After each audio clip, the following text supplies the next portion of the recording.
garage. I figured, well, kids get all kinds of things stuck in their ear. They'll get it out of there. Hi, Pam. I had that done too. I had that. You had that? I figured I said to myself, I can't be the only one. You weren't. It happens. It just got stuck in my ear. I forget which hearing aid that was, but it got stuck in there. Yeah. Well, I've had them 2 years and I feel like a dummy because I'm still learning about, on them, So I'm not happy with mine because the program on my phone is not working to change the program in my hearing aid. What brand do you have? It's from Costco. I got Larry, Russ Robbins gave me Larry's after he died, and they're a Phonak. And that's what I have. That's what you have. You don't like those. That's what I was asking. Well, it's just that they used to be able to control the programs so that in a restaurant, I wasn't hearing all the noise. Yeah, I have that on my, Yeah, that's what mine has too. Yeah. Is it on your phone? It's still difficult in a restaurant. It's all that noise around, Yeah, but there should be a way on the Phonex. There is an app on your phone. Yes, dear. Oops. Yeah, I do have it. So maybe, well, I'm going to an audiologist and he would help me set it up if I had a problem. So it doesn't work that well. Why is this meeting's being recorded? I'm glad. I just clicked it off. That's all. The notice. Yeah. Hi, Rabbi. Hello. Good morning. Good morning. Boker Tov. Missed you guys. Oh, Pam, happy to see you. Yeah. I thought Be back with the Torah troop. Didn't I just see Bernie on there? What happened to him? Bernie's here. Yeah. Still on. Here. Oh, that's because it's down. I got to put it on gallery. Oh, Yeah. on. How do you put it on gallery? Up where Go top right corner. it says view. Top right corner. It's View. Oh, where it says view. menu, pull down menu there. Mine doesn't say view, but I have an Apple, so. I have an Apple also. Apple too. You just click on it and up the left hand. You know where it says leave? If you Right see, under where it says leave. no, on the top where it Top says right. view. Up top. Oh, okay. Mine is on upper left hand corner. All right. Put Mine your isn't. cursor on view, and then there'll be a pull down menu that will say gallery. Just hold your cursor on where it says view. Let me see here. Steve, how do I get view on here? And release. And it says speaker, gallery, exit full screen. Let me see here. Go more. Not prepared. Hi, Andre. Good morning, everyone. It's now 11:01. I know Steve is still away. I believe he's back next week. So I'm just here in the intermediate of the 1,000 things I got going on today to welcome everyone. Yes, Pam, it's less of juggling and more like the spinning plates on the ends of the dowels. So I'm trying to work. But I want to welcome everyone to the Torah study. I want to welcome all of you joining us here on Zoom and anyone who might be joining us on YouTube Live this morning. We just want to remind everyone that please, if you are not speaking, to mute yourselves during the course of the Torah study until it's time where discussion and question can be opened up. It's just to prevent background noise and to focus on any speaker or reader without them being interrupted. Also a reminder, as Steve always reminds everyone, to please stay on topic and to opinions and viewpoints of others in the class. We are having this discussion, as they say, for the sake of heaven. We study Torah for the sake of being able to come to very noble conclusions and accept various viewpoints. So without further ado, I'm going to turn it over to Rabbi Kaplan. Good morning and thank you, Andre. Can everyone hear me okay? Yes. We'll start with the blessing. Are you ready? Yep. Baruch Atah atah Adonai Eloheinu Eloheinu melech haolam asher asher kiddushanu b'mitzvotav v'tzivanu v'tzivanu b'asot b'nei Torah. Torah. Blessed are Blessed you, are you, Adonai Adonai our God, ruler of the world, who has sanctified us with your commandments and commanded us to engage in the words of Torah. Before we start, I want to be off topic right away. Hadassah is having a comedy show next Friday night on Zoom. Next Monday night, sorry, on Zoom. And if anybody wants to join us, it should be a lot of fun. I could send you a link. If you're a Hadassah member, you should have the link. We sent it out several times, but I'd be glad to send it out again. Okay, please send it to me. I'm not a Hadassah. I'll be very happy to send it to you. What are you talking about? And also, I have to leave a few minutes early. But it's different this time. Okay, I'm done. You. Thanks. Trying to get it on this time. It's different. Okay, so welcome everyone. Today at 4 o'clock, we're having our first discussion of what we hope will become our outreach committee. This is very important because in order to keep the temple going, we need to find new members. So if anyone is able to come by at 4 o'clock, we're in the lobby where the couches are, which if you get there a little early, you get a comfortable seat on the couch. And if you want to socially distance, you can take a chair and sit way in the corner.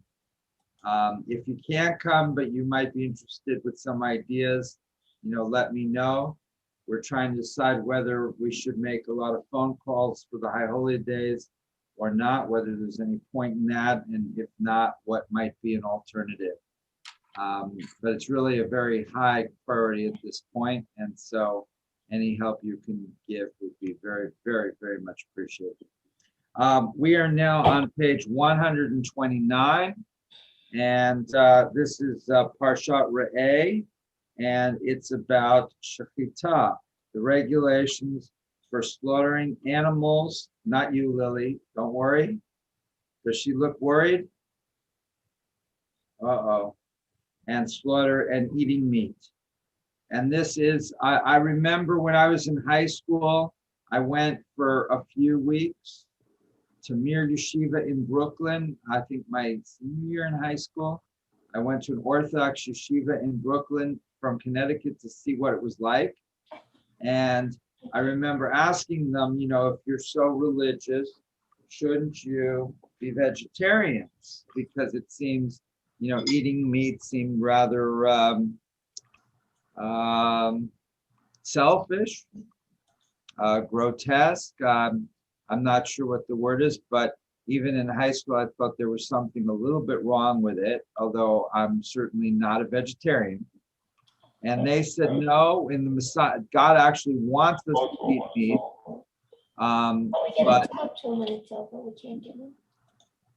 But when the Messiah comes, then we'll stop eating meat. And even then, it struck me as a little bit of a cop-out, that if it's not good to eat meat, we should try to do as much as we can right now.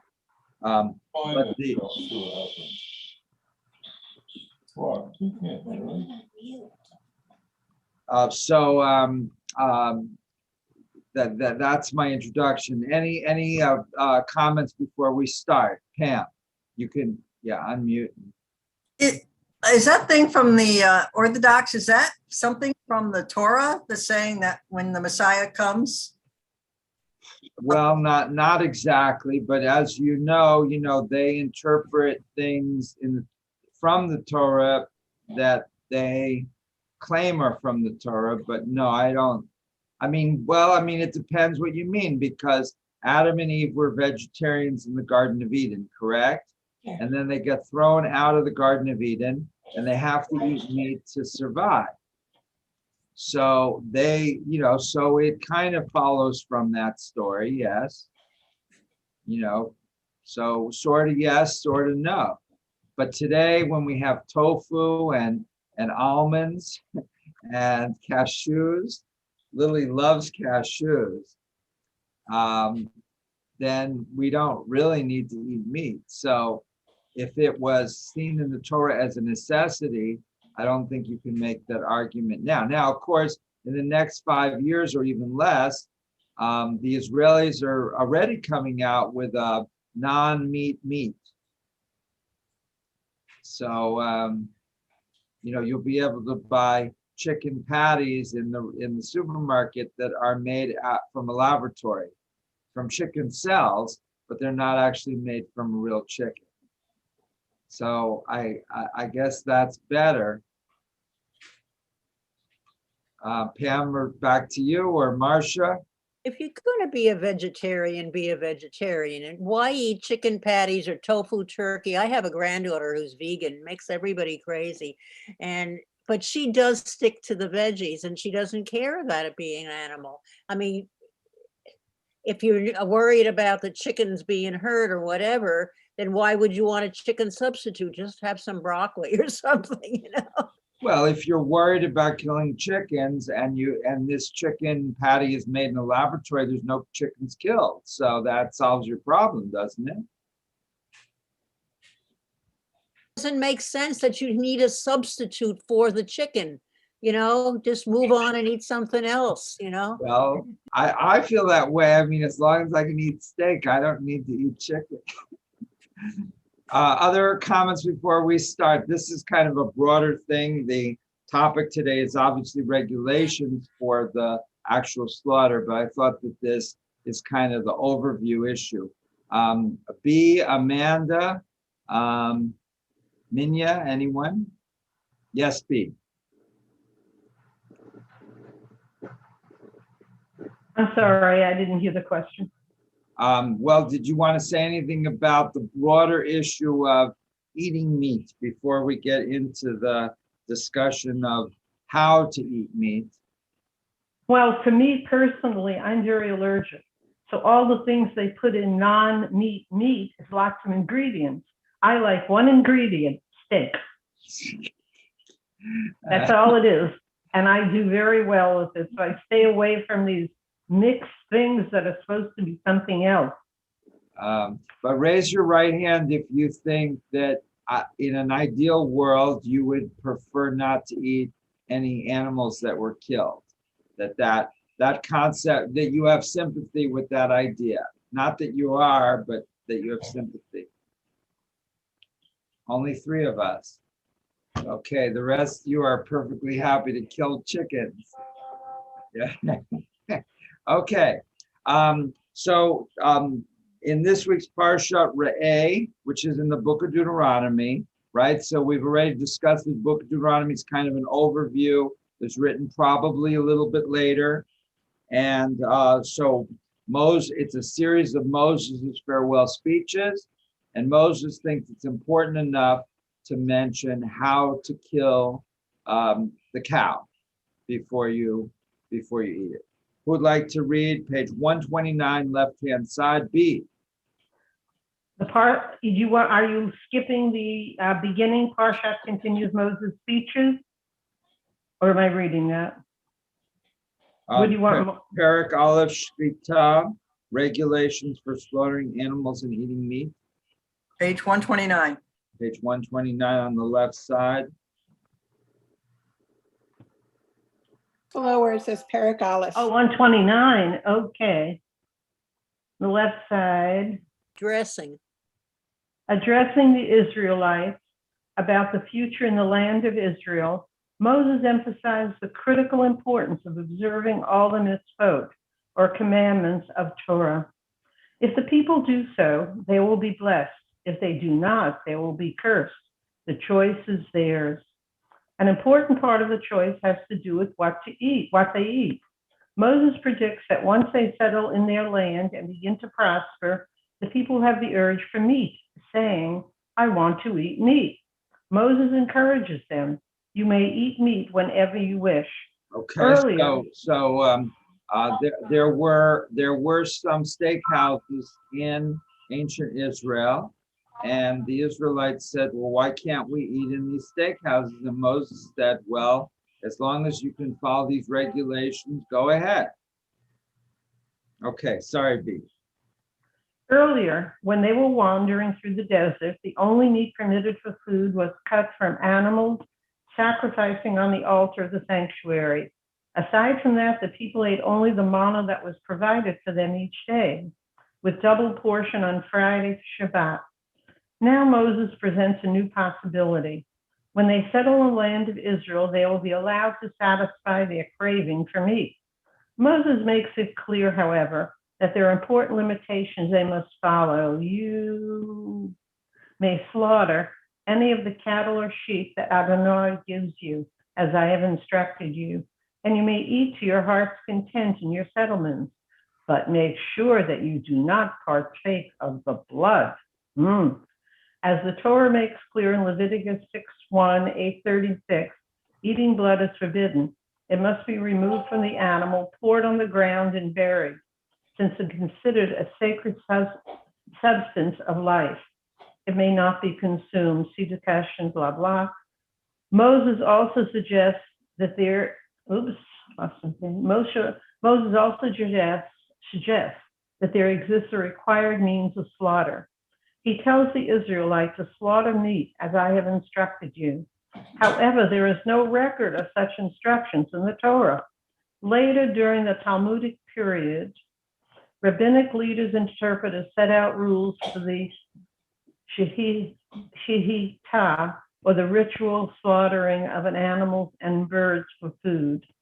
These rules are to be carefully followed by the shakhet, or slaughterer, who is responsible for the preparation of meat for the Jewish people. Okay, thank you, B. So this comes back to Pam's comment at the beginning, which is how much of this is from the Torah and how much of this is from the Talmud. And so here, as you see, it's not always easy to separate, because what does Moses say? You can eat as much meat as you want.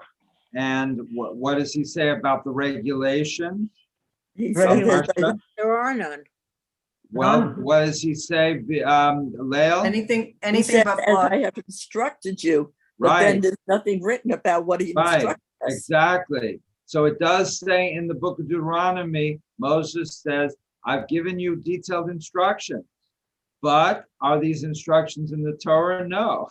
So when the rabbis and the Talmud write out all these instructions, they can justifiably say, we're just putting in what God told Moses and Moses told the Israelites. Now, how do we know that that is actually there? We don't. But there is something in the Torah that says, that there were instructions that Moses passed on, and for whatever reason wasn't written down. So you see that now this is very important, because as Pam is suggesting, there's two categories of mitzvot.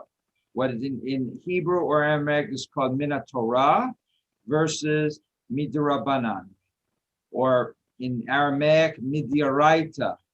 Now midioraita means from the Torah itself, from the scriptures, and midrabanan is from the rabbis.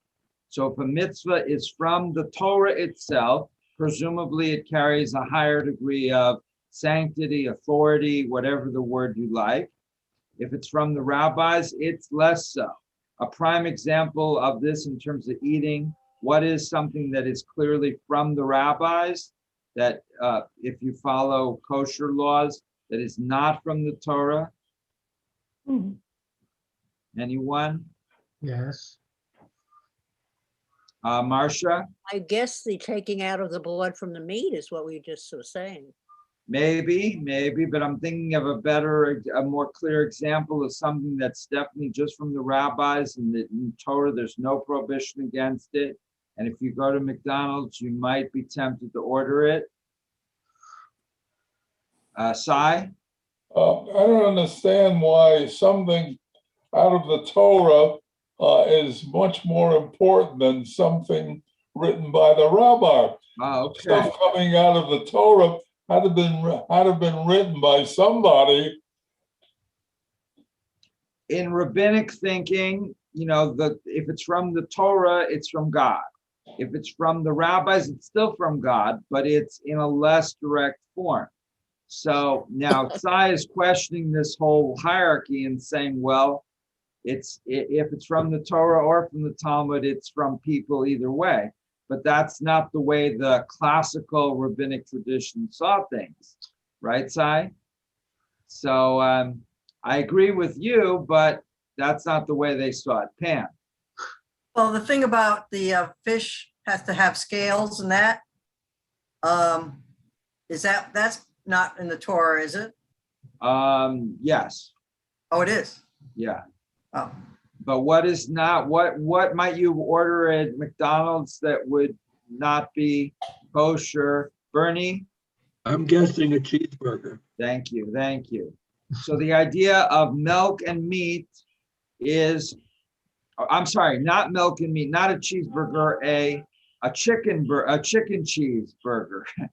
That it says in the Torah, you shall not boil a kid in its mother's milk, and that is understood to be a prohibition of meat and milk. But the idea of chicken and milk not being allowed together, that was completely a rabbinic innovation. And they did that supposedly because it might confuse people. Okay, Marcia.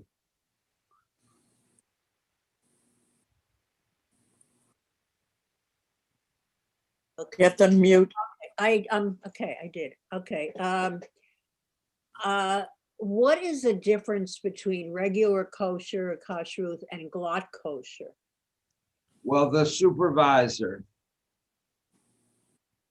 So glatt kosher is a way for certain ultra-Orthodox groups to make sure their rabbis have side gigs. Yeah.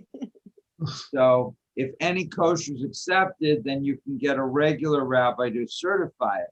If it's a certain type of glatt kosher, that particular ultra-Orthodox group will only accept the supervision of a specific type of rabbi. The difference is about $10 a pound. But there's a matter of how strict you are in terms of the lungs being clear of any blemishes, things like that.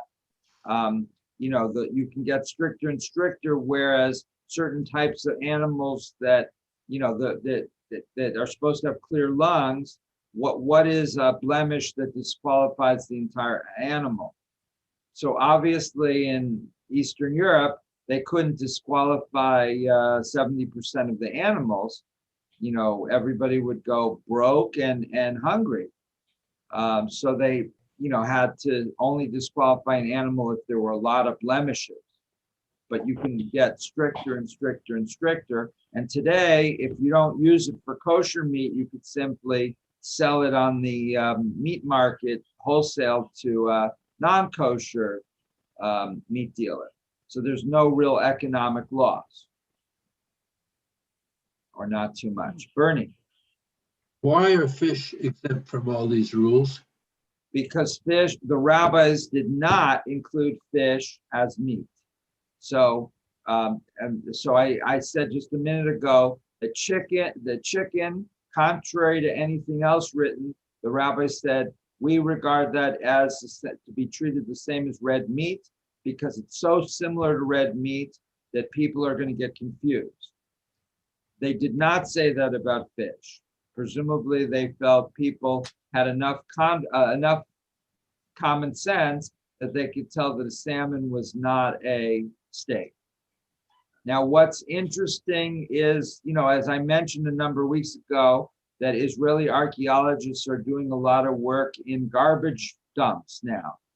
These are not garbage dumps in the back of, people's houses today. These are garbage dumps that people buried garbage 2,000 years ago or more. And they're finding some very surprising things. And I mentioned, and I think it was in a sermon about a month ago, about shark teeth. Remember that?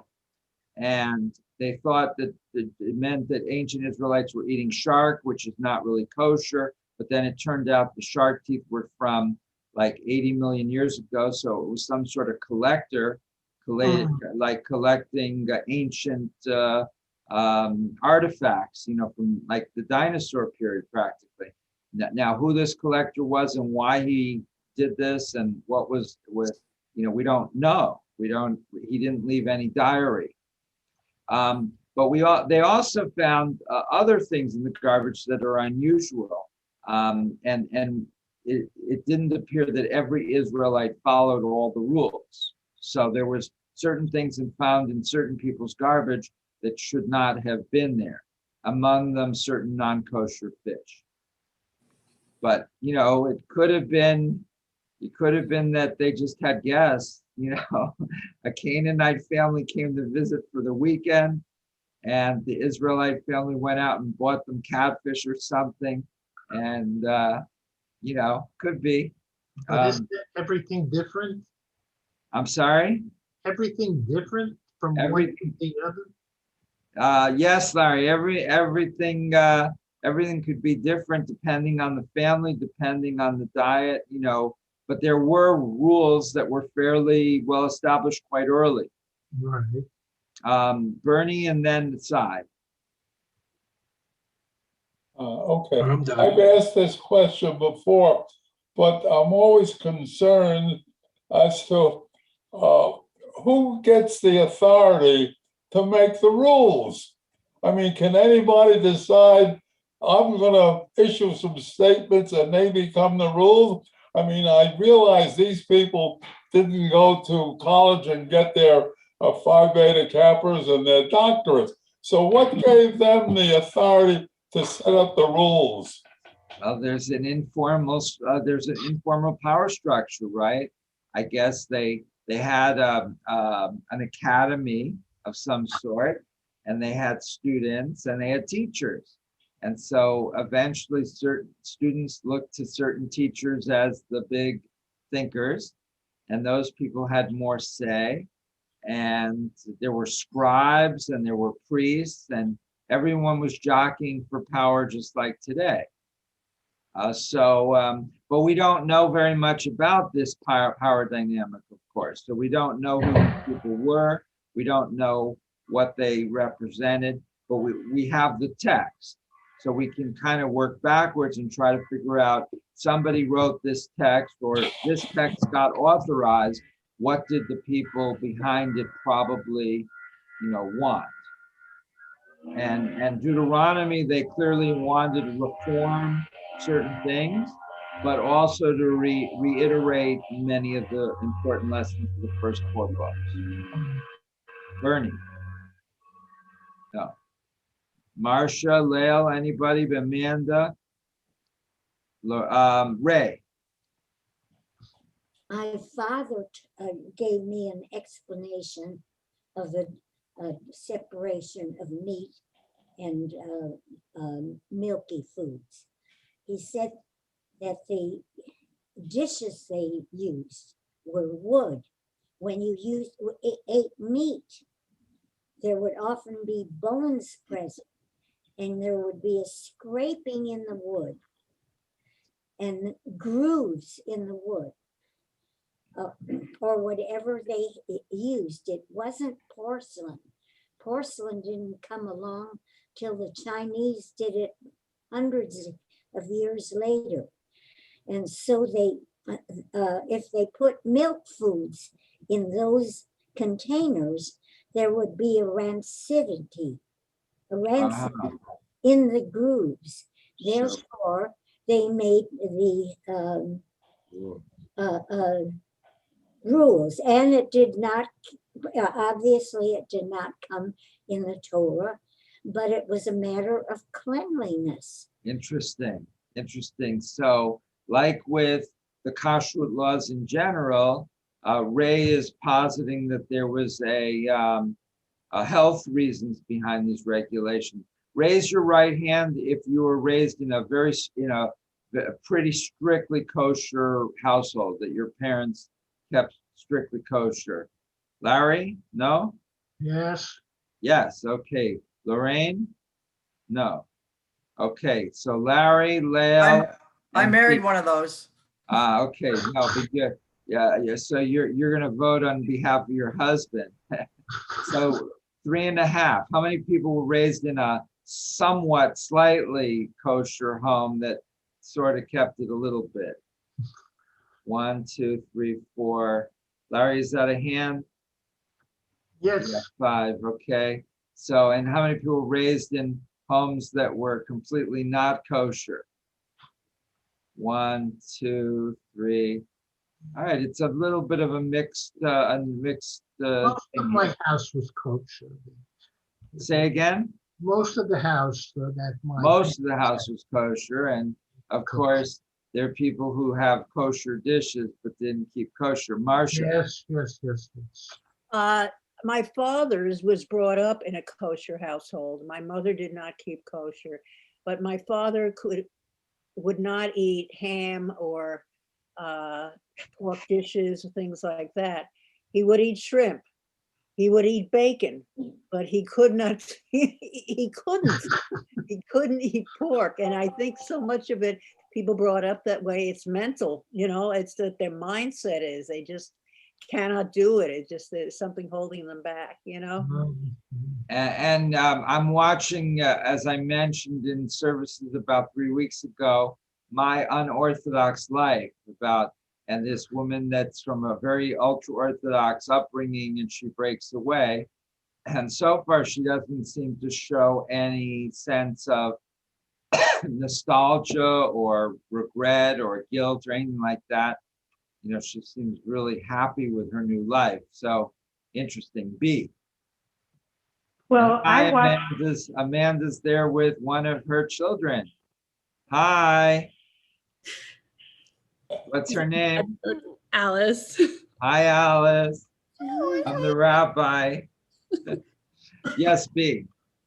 Well, I was brought up in a kosher home, strictly kosher. Mother had 6 sets of dishes, 2 for Passover, it went on and on. And she kept kosher. But I watched my father watch a Kraft commercial on television where they put cheese on a hot dog and he turned green. He had to walk out of the room.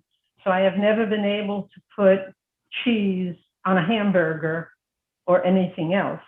I have in my past unkosher days made unkosher, creamy sauces, but I don't do that anymore because I'm too lazy.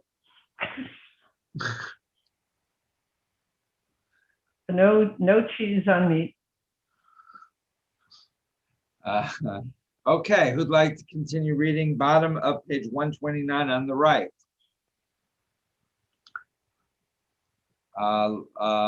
Babette, is that a volunteer? I was. Minya. Moses also suggests that there exists a required means of slaughter. He tells the Israelites to slaughter meat as I have instructed you. However, there's no record of such instructions in the Torah. Later, during the Talmudic period, rabbinic leaders and interpreters set out rules for the shechita, or the ritual slaughtering of animals and birds for food. These rules are to be carefully followed by the shachit, or slaughterer, who is responsible for the preparation of meat for the Jewish community. The shachit must study and become expert in slaughtering. His hands must be steady. The knife used for slaughter must be regularly examined for sharpness by passing it over a thread or fingernail. The knife must be clean, smooth, and without a dent or nick. It must be at least twice the length of the diameter of the animal's neck and not pointed at its end.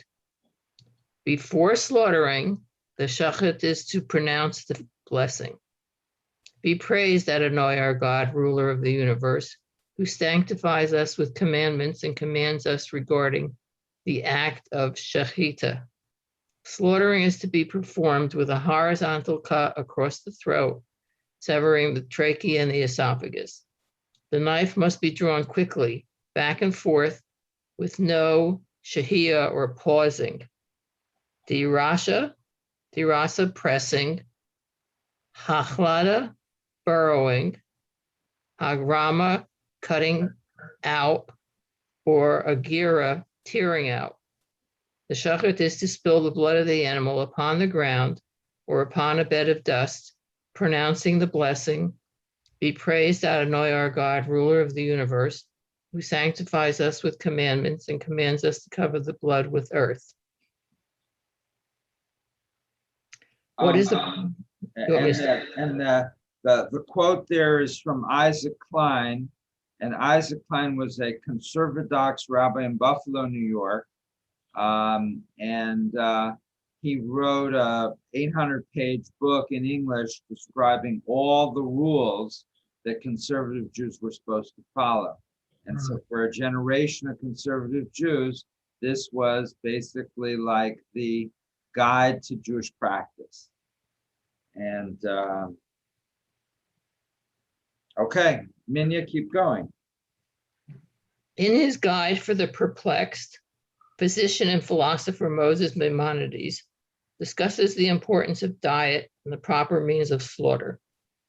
Apparently aware of those who claim that a vegetarian diet is superior to one with meat, he counters that a balanced human diet requires vegetables and the flesh of animals. He writes, "No doctor has any doubts about this." Given the requirement for meat, Maimonides expresses concern about the manner of killing animals. Jewish tradition teaches us that the death of an animal should be as painless as possible. It is forbidden to torment the animal by cutting the throat in a clumsy manner, by sawing it, or cutting off a limb while the animal is still alive. It is also prohibited to kill an animal with its young on the same day. There is no difference in this case between the pain of a human being and the pain of other living beings, since the love and tenderness of the mother for her young ones are not produced by reasoning, but by instinct, and exist not only in human beings, but in most living things. Maimonides adds, "For the same reason, the Torah commands us to let the mother bird fly away when we take her young or her eggs, for when the mother bird is sent away, she does not see the taking of her young ones and does not feel any pain." In stressing compassion for animals, Maimonides uses the Talmudic ethical category known as, you want to tell me how you say that? Tar ba'alei chayim. Thank you. Or concern for the pain of living things. Nothing should be done that needlessly causes pain to an animal. The procedure of shechita, which uses a razor-sharp knife on an area of the throat with very little sensory cutaneous nerve endings, ensures that the incision itself causes no pain. With the instant severing of the carotid arteries and jugular veins, there is a massive loss of blood, resulting in unconsciousness within a few seconds. The procedure of shechita has been recognized for centuries as the most humane method of slaughter now in use. Okay, thank you, Minya. Comments and responses. Pam. Does this way of sacrificing animals with minimum pain to the animal or minimum whatever, is this carried over at all in modern Israel on how they handle the death penalty of humans? No, there's the death penalty of humans is a completely different set of texts. So you're killing the animal to eat. There's no suggestion that the animal is a criminal or anything like that. You're just, the assumption is that animals are there to be eaten. And so you want to do it in a humane way, but you're not punishing the animal. It's completely different.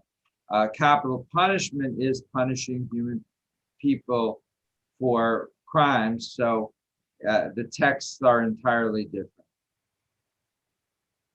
Marcia.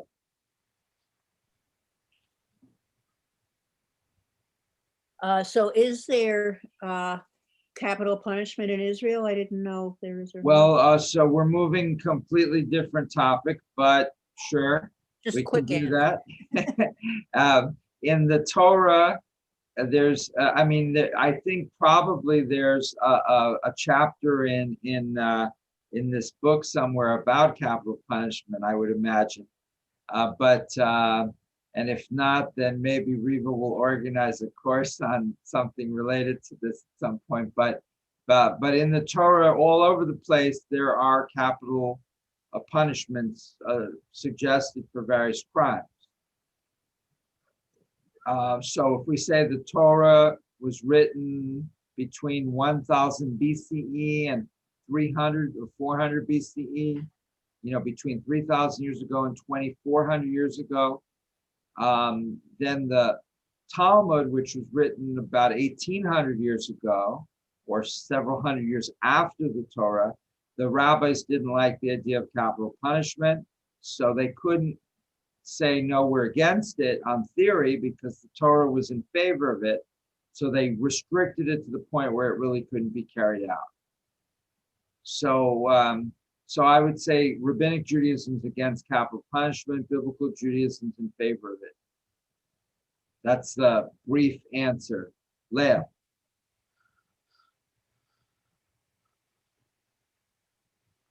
Okay. It says in here that they have to slaughter the animal, let the blood drain out, and then cover it with dirt. Is that still done today in Orthodox slaughtering, or is it done in some other kind of way where it can go down the drain? I'm not exactly sure, but I hope it's no longer. Bernie? I watched my grandfather kill chickens, and rather than dirt, they had sawdust on the floor. But I think basically, yes, it's still followed. But as Bernie said, there's additional, options. Right.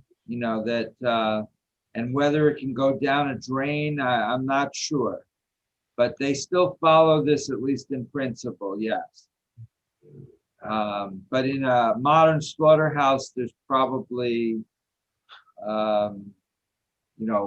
big systems in place. Ray. I'd just like to mention this as an aside, but American Indians and the Blacks of Africa thank the animals in a sort of a prayer before they kill them. They have reverence for them and thank them for the meat that they will be getting from it. So there is great reverence over eating a living creature.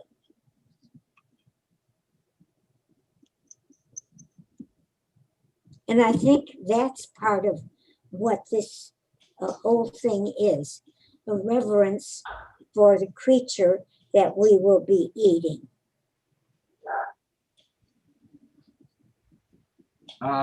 Any comments about Maimonides specifically? Sai?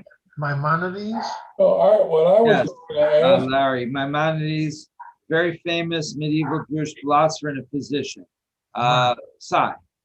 What I was going to ask was whether or not we have any idea how other civilizations of that time, other peoples of that time, treated animals in the killing, or how they killed their animals. Or is this something that was entirely different and new for the Israelites rather than for other peoples? Right. Great question. I can't answer it. Pam, can you help? Minya? I don't think that's one of our problems is what would be good is a major Torah commentary with parallels to other ancient Near Eastern cultures. That would be really, really good. I would buy that book right away. Marcia. You would think that a lot of it might have come over from Babylonians and Egyptian times, because so many other things that we've read have been transferred from places that Jewish people had lived before. And they brought some of the customs and beliefs from those people. And it didn't come out of nowhere is basically what I'm saying. However, like with the story of Noah, for example, many, this is something I am familiar with. That the story of Noah is the Jewish version. Almost all the other ancient Near Eastern cultures have their own flood stories, and you can see they're very similar, but the differences reveal a lot about what makes Judaism distinctive. And I've mentioned Rabbi Abba Hillel Silver's book, Where Judaism Differs. That's an important book about this topic. So it's in the subtle differences, the little things you'd have to look really closely. But obviously, when the Israelites took in a custom or a story, they changed things a little bit, and that little bit is where you see what was important to the Israelites or to the Israelite leaders that was not important to the other surrounding culture. Okay. Riva. Yeah, going as far as India, I don't know, I can't compare the time periods between the early Jewish traditions and Hindus, but Hindus do not eat beef. Also, a great many Hindus to this day there are a gazillion variations on it, but there's some whatever it is, lacto vegetarians. There's different types of vegetarians in India. Some will eat eggs or honey, or drink milk. Some will not. But overwhelmingly, I believe the Hindus or the practicing Hindus tend to be vegetarian. Yeah, I mean, when I was in India, I was walking on a street and there was a cow walking the other way on the sidewalk. And everybody got off the sidewalk and let the cow walk. And I was like, which store is he going to? That was a very nice one. He left it and just walk wherever he wanted to go. Yep. And the cow looked very comfortable. It looked more comfortable than most of the people. That's where we get the expression, holy cow. Yes. Yes, exactly. It's true. That was good, Marsha. So the Hindus don't eat beef, and they treat the cows better than people. So, and part of that, isn't it, Riva, due to the fact they believe that your soul can go into a cow? Into another living thing. And various. Now, this became a problem for me when I was hiking in Nepal, and I had checked with my porter. I said, because I didn't wear hiking boots, I wore sandals. And there were leeches, and the only way to get a leech off of you was to drop salt on it and kill it. If you pulled it off, it would leave its claws in you and you'd get infected. So for most of the 3 weeks, no problem. But the last, 3 days before the end, it was raining. And suddenly I looked down and there's a big leech on my foot. And there's blood everywhere. So I screamed out to my porter, I said, salt. And then he told me he would give me salt, but apparently not. So he said, no, I can't give you salt. I'm a Buddhist. I can't kill anything. He didn't tell me this in advance. So luckily we were at a cafeteria in the middle of the hike. There was a little rest stand. So I asked the lady there for salt and she gave it to me and I put a little on the leech and he died and he dropped off and that was it. You carried some salt with you after that. That's not simple. Well, it was a pretty gruesome sight. There was a lot of blood from one little leech. Yes. But he didn't believe in killing anything.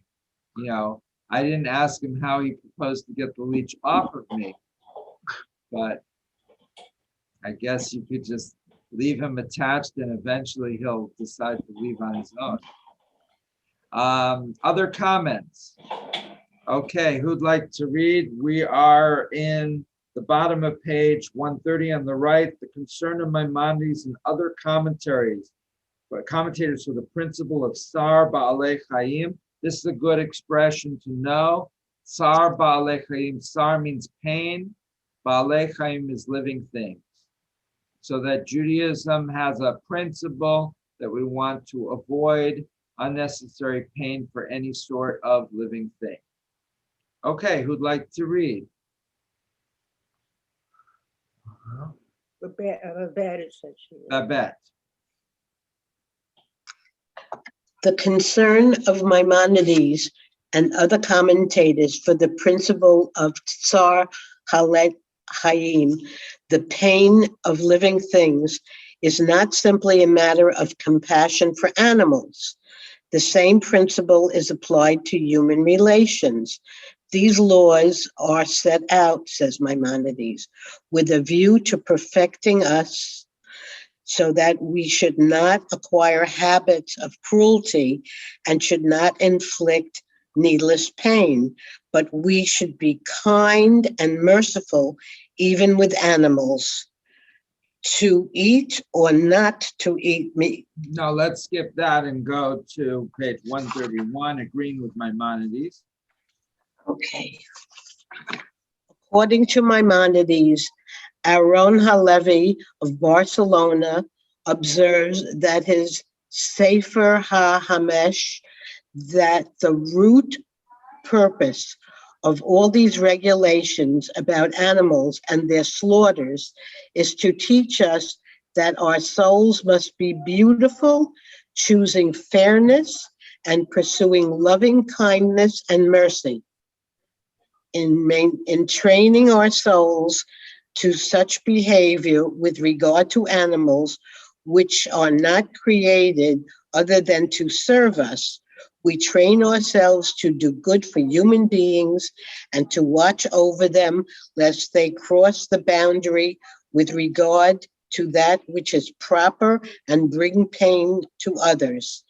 This is the proper path for the holy chosen people. Okay, stop.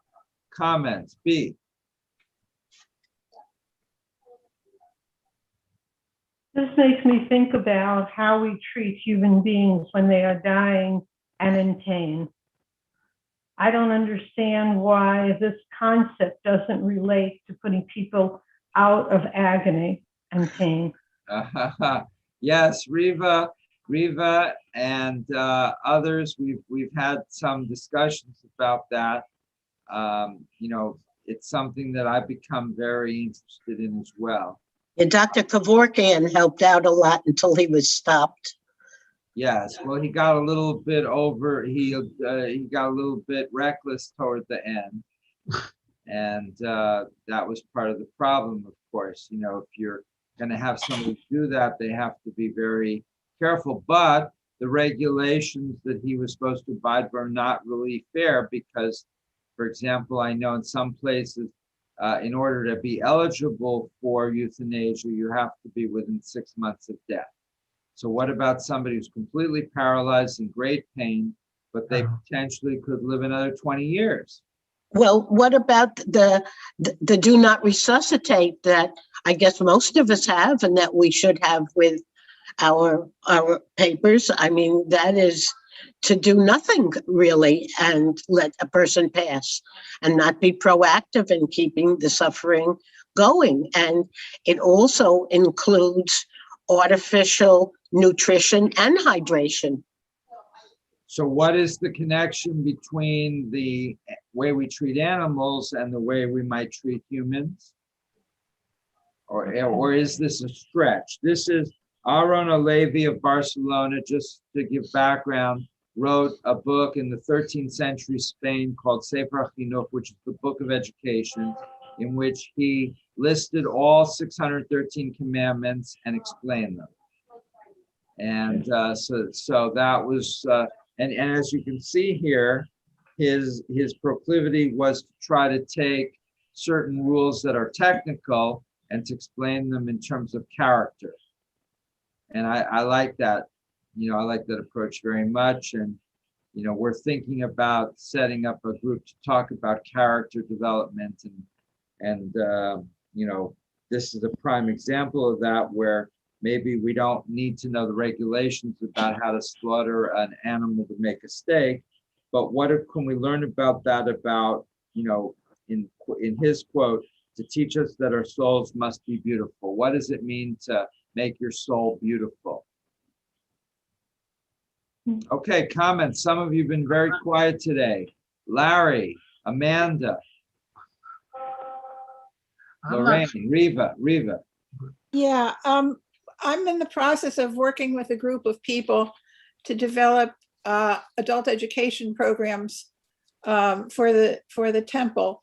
And one of the topics that has been brought up quite a bit is end-of-life decision-making. And there's a wonderful literature on that. And there's some very interesting Jewish-related material also. So if that's something that interests you, please pass that along to me, because we're trying to decide that exactly. So anyway, if that's an interest to you, please let me know, because we're struggling through the process of deciding what programs to offer when. So I'd love as much input as possible, if in particular for, as the rabbi has mentioned, end of life decision making, but any other courses that you think would be particularly valuable. Thank you. It's very, very interesting. Okay, who'd like to read? Babette? Okay, the prevailing motive behind the regulations dealing with the slaughter of animals has to do with the effect that butchering other living beings has upon human beings. Jewish teachers fear that taking the life of animals promotes insensitivity, even cruelty. To counter this danger, they insist upon blessing before and after the slaughtering, care for the sharpness of knives, the quickest, least painful method of death, all means of teaching compassion in the midst of animal slaughter. Modern interpreter Rabbi Abraham Isaac Cook differs from this view. He argues that the slaughter and eating of animals is mostly wrong, and that the rules of Shatihya do not represent the means of performing human behavior. Instead, they are a compromise with the physical needs that one day will be overcome. Okay, so we have two views here. The Book of Education from Spain says that the slaughtering of animals is a way of the Torah to teach us how our souls can be more beautiful. And Rabbi Cook, who was the first chief rabbi of Palestine, and who's revered by many Orthodox and not Orthodox people today, he argues that no, it's something that was just there out of necessity, that this is a terrible thing to kill animals, and it was designed as a way to mitigate it as much as possible temporarily. Comments? Most of you apparently side with Sefer HaChinuch and says that this is no. Bernie? Oh, I think that Cook has the right idea. That all this stuff is to justify killing these animals. Okay, I agree with Bernie. Anybody else? Well, I don't know why it's killing the animals. Well, the shlitas where you take a knife and you cut the throat of the cow. Or No, I certainly wouldn't bet, because I love my cats and dogs and so on. But I think that things are going in the right direction as it does go. I have to think much more about this, because I mean, Larry, would you consider becoming a vegetarian if you had enough nuts? Depends on what the nuts are. Amanda? Would I consider becoming a vegetarian? Is that the no? Or any question you want to address? I did have a question regarding back to the blood thing. So there can be no consumption of blood, right? So no rare steaks, nothing like that. That you're going to have to ask more of a kashrut expert than me.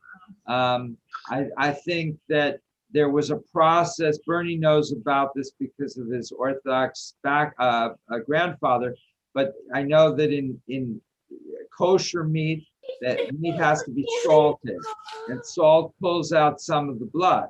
But there's Right. still going to be blood in there. You can't get all the blood out. But Bernie, you want to address it?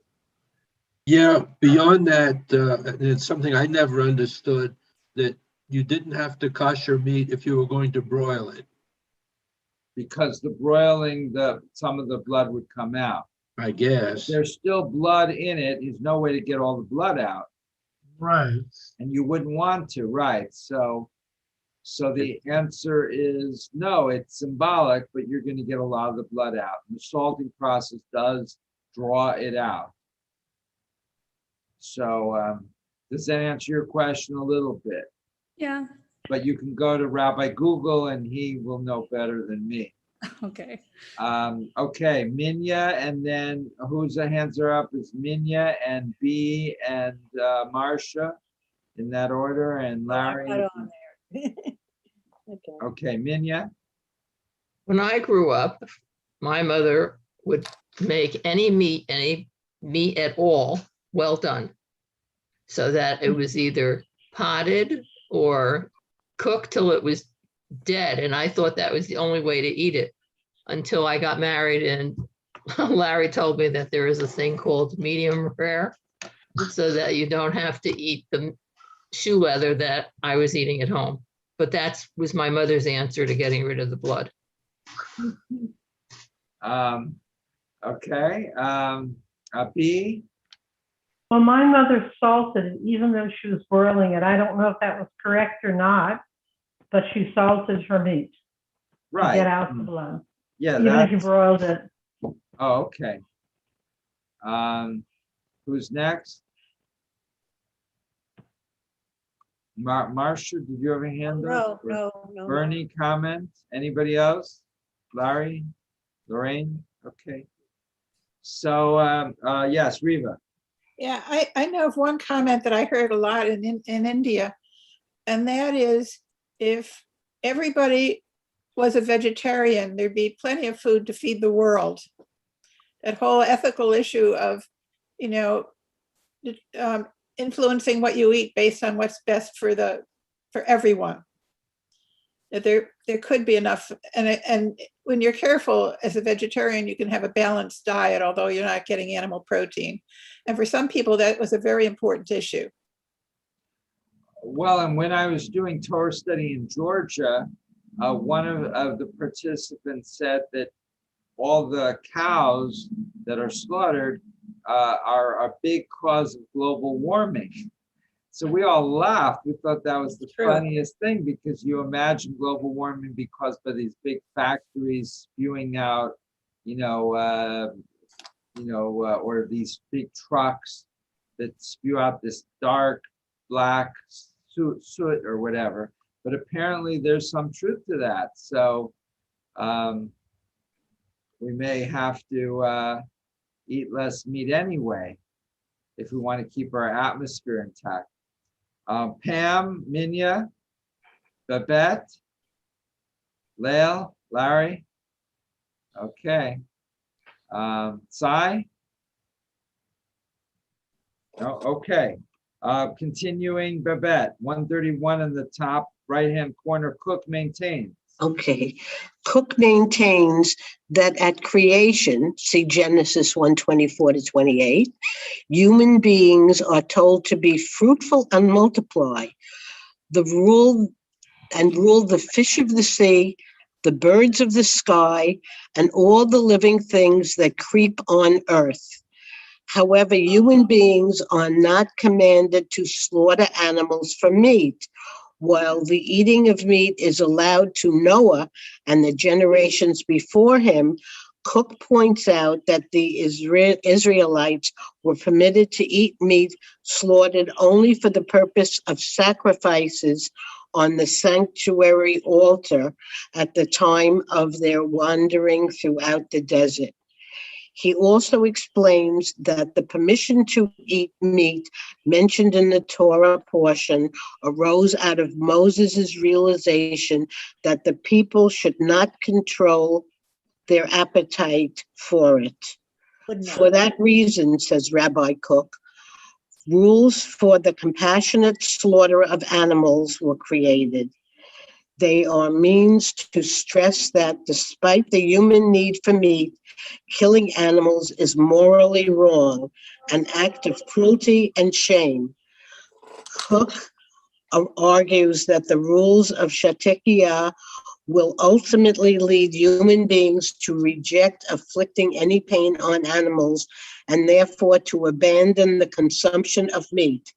These regulations will ultimately educate human beings. The salient protest will, when the time is ready, be transferred into a mighty shout and succeed in its purpose. The aim of Shatikiyah is designated to reduce pain and to create the realization that one is not dealing with the inanimate object, but with a living being. Okay, thank you. Comments, Sai? I'm going way out on this, but someone once said that all things are political. And I'm just wondering if that the reason that they didn't want people to eat meat is because you have to, if you want to eat meat, you have to own the cow. You have to take care of the cow. The cow takes up space. Well, someone's got to own that space. Does that make those people who own the space where the cow is grazing and who kill the cow and sell the cow, are they better off than the people who just eat it? It gets to be a big economic, political question. And I'm just wondering if deep down inside, that isn't some of the thinking. Interesting, very interesting. Yes, Marcia. I don't understand all of that. I don't think so, because everything that we do or eat or wear, somebody is growing, manufacturing, doing something to it, and you're making money off that too. But you're just saying that produces another market. That's all you're saying is now you have a meat market, or what consists of making a meat viable to be eaten by people. I don't think that it's a political thing. I think the problem is that a lot of people feel, and I eat meat, but sometimes you look into an eyes of a cow and it's so it's a sorry sight to think this animal is going to be killed and its skin being used for leather handbags and shoes, etc. And so I don't think it was a creation of just because of the market at that point. That doesn't fly with me. I think it's just, if there wasn't a meat market, those people would be doing something else and they'd be another market, Leo.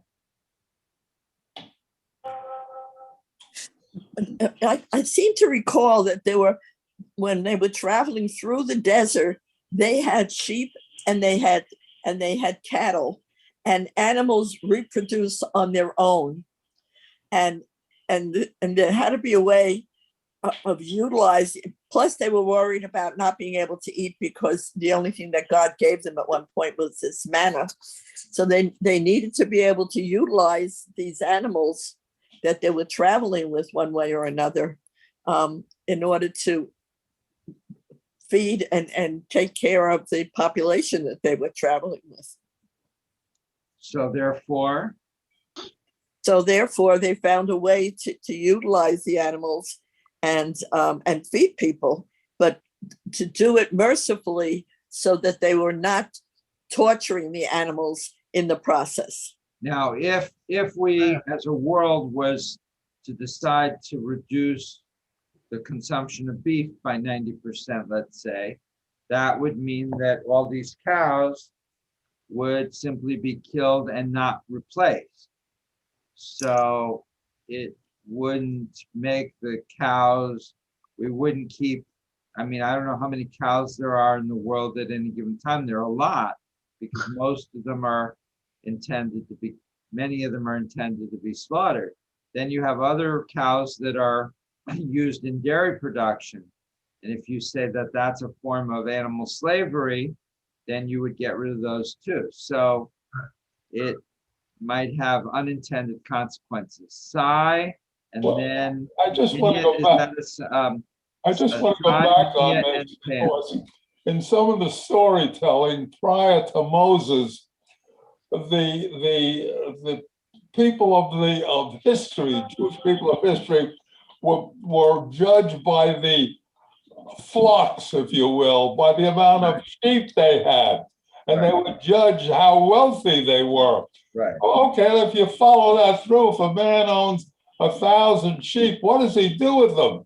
He has to do something with them to get 2,000 or 3,000.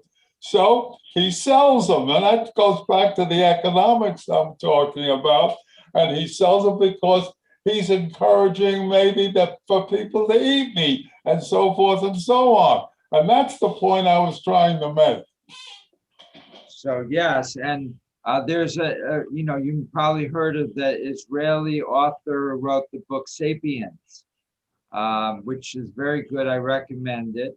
And there he talks about the tremendous revolution from when we were hunter-gatherers to a settled agricultural society. Right. So clearly, if having herds of animals is much easier to do if you're in a settled agricultural society where you can build a ranch and keep your cows in it. If you're moving from place to place, I guess you can take some animals with you, but it's much harder. And that this change had tremendous, economic, social, and religious implications as well. Pam. This Rabbi Cook, who's against eating animals. Yes, very important thinker. And, let me see, I got his quote here. First, is he affiliated with any special branch of Judaism? And does he have a following? Yeah, here he is. This is a brand new book I can lend to anyone who wants. It's written by a friend of mine, actually. And this is what he looked like. Yeah. And his son just died about 10 or 15 years ago. So he was chief rabbi right before the creation state of Israel. So yes, I mean, I guess you could say a lot of the modern Orthodox in Israel see Rav Kook as their main teacher.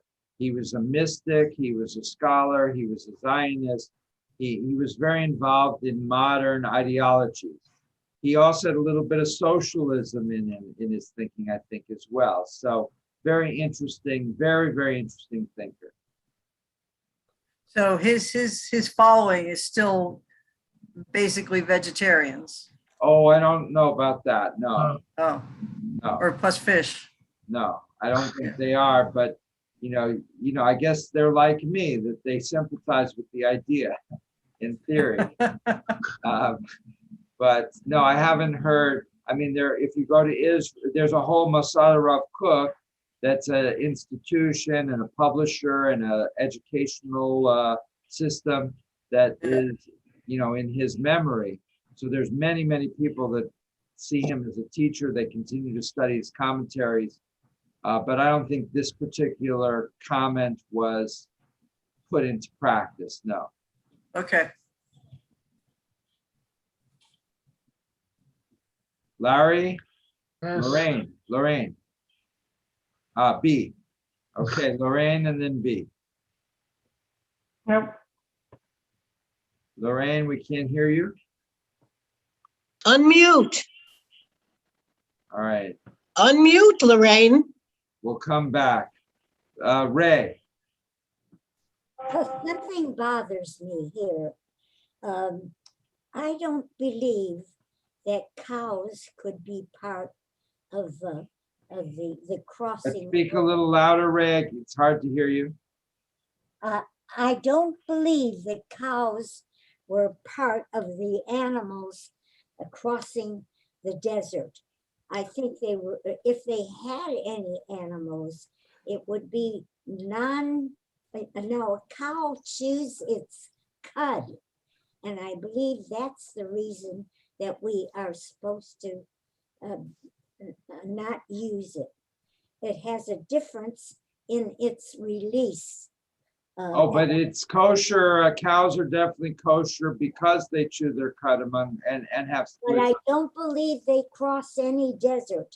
I think they were limited to the number, to the kinds. Oh, yes. Well, of course, it'd be very hard to bring cows across the desert for 40 years. They have to eat grass to live.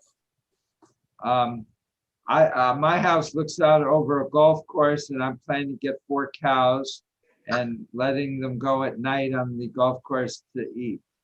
And then in the morning, I'm just going to feed them grape nuts. All right. Who is next? I was, Lorraine. Okay. Hi, Lorraine. Hello. I'm sorry, Babette, that I wasn't unmuted at the time I was called upon. Rabbi, I was talking with a good friend who has 2 cats. One of the cats was quite ill and was at the vet as we spoke, having some sort of expensive surgery.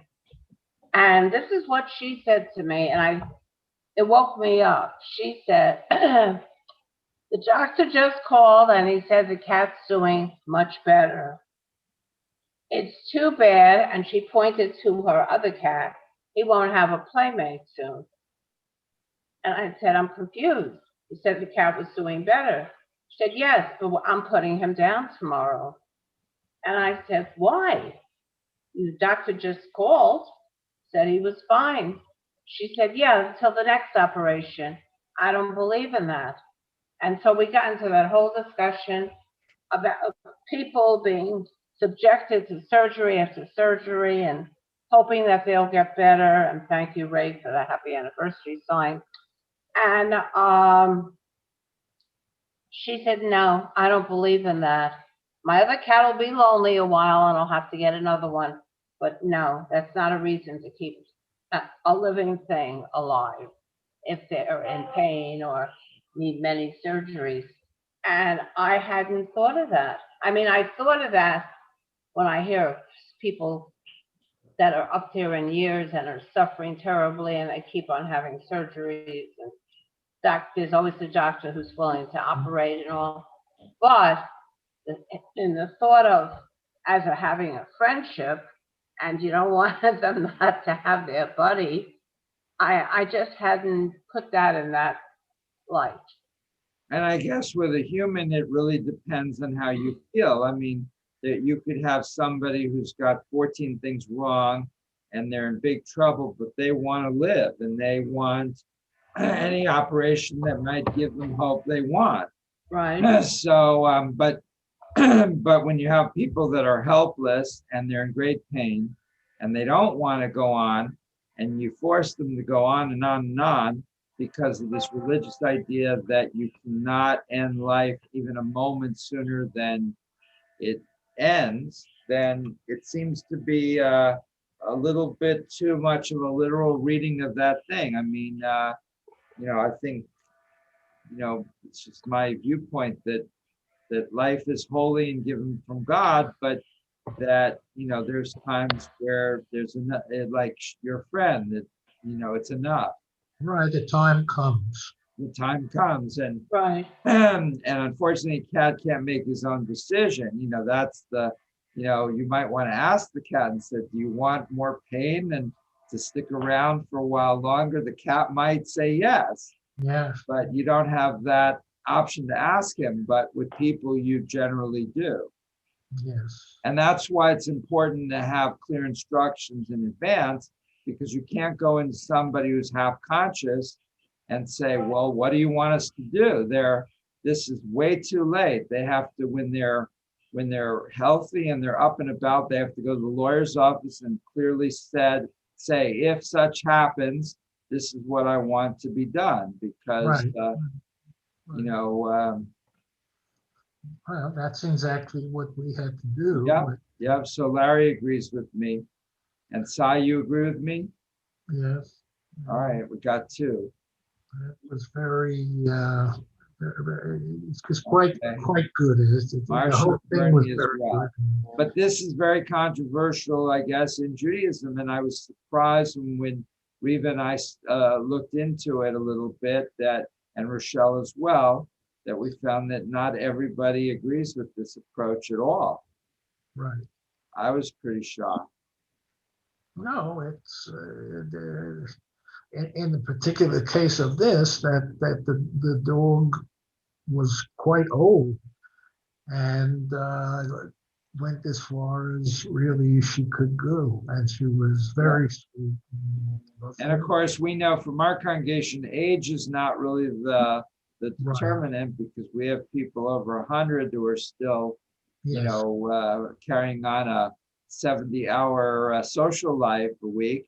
But it's a matter of condition, and people of any age can get to the point where their bodies, either because of one terrible condition or because of a multiple of things, you get to the point where you're in terrible pain and they can't fix you. All right. Okay, Pam? Well, I don't know, it's part of Jewish tradition, but I'm definitely one of those people who wants to write my own exit. Yeah. And, well, also absolutely to prolonging life, it's who benefits. Unfortunately, in our world, older people are cash cows for the Medicare system. They continue making oodles of money to keep you going, even though your quality of life might not be there. But also for our age group, besides that, as some of you might know, that they have these clinical trials for people who really are hopelessly ill. And I don't know who's really benefiting, whether it's the hospitals or the medication people, the pharmaceutical industry, but who benefits by prolonging the hopeless? Well, I guess that's depends on the case, right? But there, you can easily get sucked into a system where they won't do what you want, and the laws are not necessarily written with the individual in mind. Well, sometimes it's just family members who can't let go of their loved one. It's not that the loved one isn't ready to depart. Well, the loved one needed to make a clear a directive with the lawyer that would overrule what historical family members may decide on the spot. So if the person did not do anything legal, then you have to turn to the family, and the family's going to be very reluctant, to say let's kill Uncle Joe. But if Joe set down clear instructions, this is what I want to happen, then it's a totally different situation. Yeah, people need DNRs. Reva will make people aware of it. Now, do you think there's any comparison with animals? Okay, so Marcia, comment. Just gone through this recently with Harvey, and for years he did not have a DNR, but he had Lewy body dementia. At some point, and he did, and I understood why he didn't have it, and I didn't encourage him to get a DNR, because you might have a heart attack, and they won't even help you when the EMTs come. You got to consider the variations. Right. He got sicker and then said, yes, I do want a DNR. Right. So it's not something to be taken lightly, because sometimes you might recover from an illness. And if you put a DNR on your records, then they won't even treat you for something that you could recover from. And that's the problem, is that It's all situational. So there are cases where you want to be resuscitated because you can be resuscitated and go on as before. And there's other cases where you're completely in a hopeless situation and great pain. And if they resuscitate you, it's just prolonging a horrible situation, but it's hard to differentiate. You can do I mean, I know I have in my will, like a living will, that if it's something, if I develop a disease that will not be curable, that I will not survive, that will be suffering, my family is directed at that point to do not resuscitate or to let me go into hospice and die quietly that way, you know, which is just the remove all life support systems, you know. So, you know, you don't have to say DNR and that's it. I think it's something that you really have to consider, you know, very well. Okay, comparisons between humans and animals in terms of these issues of life and death. Any final comments?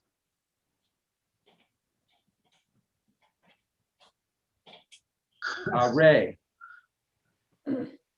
Yeah, if a horse stumbles and is going to suffer, if there's Ray, I can't hear you very well. If a horse stumbles and is in pain, it's the custom to kill him and let him no longer live in what is not going to be a viable life. And the same thing happens with other animals. Dogs who begin to be in bad shape, owners will agree to let them go. That's merciful. I had two friends who were offered options. Like the first one was heart options. And she chose to have that operation. She did live for many, many years in and out of hospitals, not at all able to live a full life, which she did before. And I do think that people have to know what the consequences could be if they are presented with should I or shouldn't I? And then they can make a fairer decision. But they don't always get the consequence side of it from a doctor. I think sometimes doctors tend to want to operate because it's a fee to them.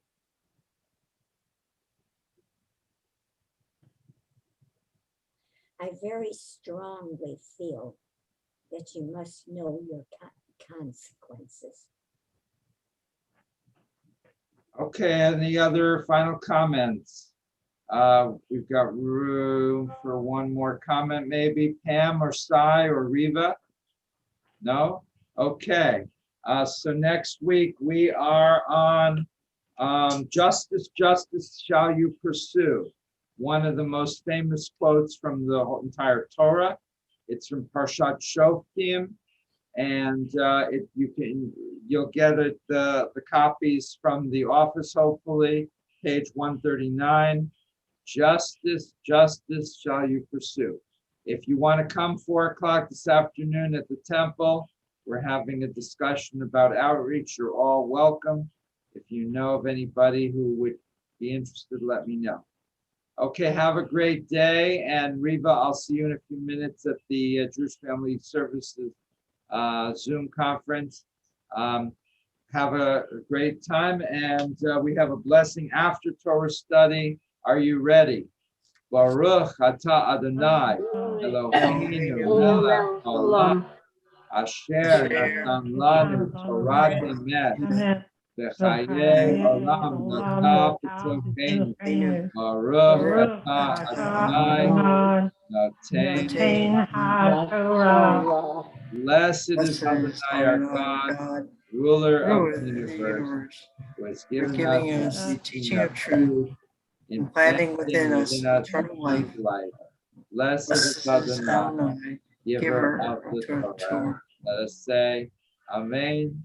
Goodbye, Bonnie. Goodbye, V. Goodbye, Lorraine. Goodbye, Larry. Goodbye, Ray. Goodbye, Pam, Sai, Reva, Minya, Marcia, Christine, Babette.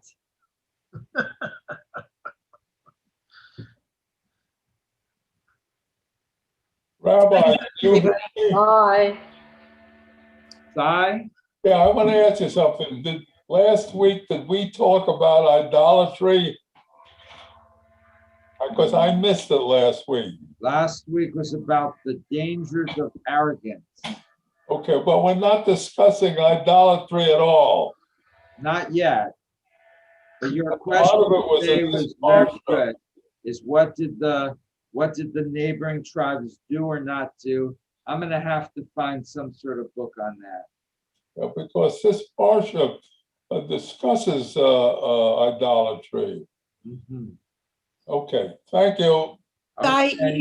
Sai, you know that you can get Torah classes that you've missed. You can pick them up on either YouTube video Yeah, or I know on that. Facebook. I know Yeah. that. Thank you. Great. You're welcome.